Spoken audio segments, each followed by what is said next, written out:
It's spooky season, and I want to show you how I made these Jaro lanterns. I love Halloween, and every year I think about pumpkin carving, and every year I'm reminded what a mess and faff pumpkin carving really is. So I thought I would use these old Nutella jars instead.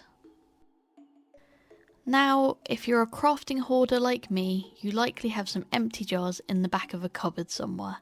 You can really use any jar, but I thought that these were my most pumpkin shaped ones. I wanted to try a few things out while I was experimenting with these, including what I used to paint the pumpkins. To start with, I'm going to put down an orange base, so first I'm going to try alcohol markers, regular acrylic paint, and glass specific paint. And not surprisingly, the alcohol markers did not work well at all. Worth a try, but just not functional, so that's a fail. The regular acrylic paint goes on fine. I would say it's a little streaky, but if you already have some to hand, then use it. You might just need to do a few coats if you want an even colour, like I do here. The glass paint went on way smoother, although the paint itself feels a little less pigmented than the regular acrylic. I would say that the glass specific paint does give a nicer painting experience, but I wouldn't go out of my way to buy it if you already have regular acrylic on hand.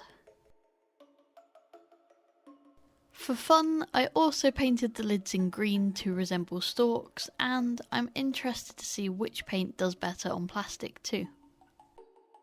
I'm also going to experiment with a few techniques. After painting on the orange, I realised that I wanted to have the eyes, mouth and nose carved out.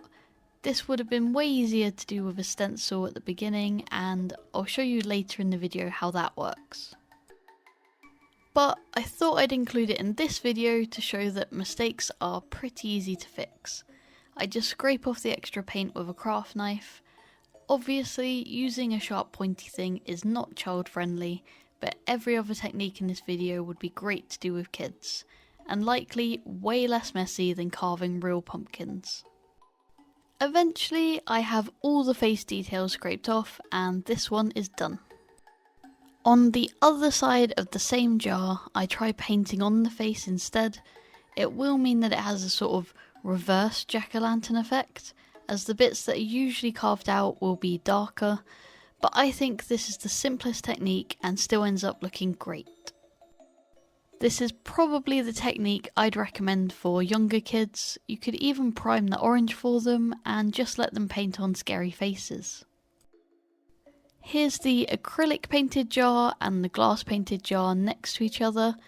I think they both work well. Now back to this carved out effect that I tried earlier. As I said, this would have been much easier with a stencil, and the easiest way to make these is to find some designs online and print them out to the right size. Here I printed out some spiders, webs and Pokémon silhouettes. I then cut around them and ended up with these kind of reverse stencils. Again, if you're doing this craft with kids, you could pre-cut these for them.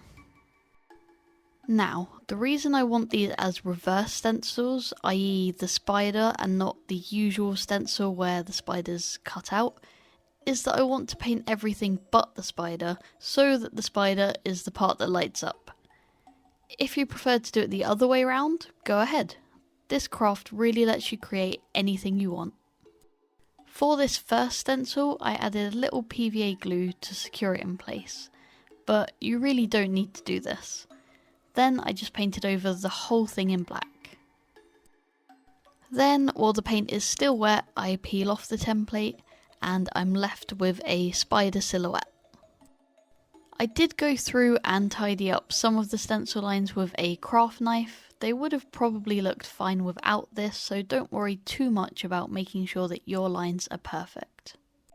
For Gengar, I put a white base down and then put the stencil on and did the outline in purple. Really I should have done these the other way around, but I wanted to experiment again, and I wondered if this white base would diffuse the light and look better than just leaving clear glass.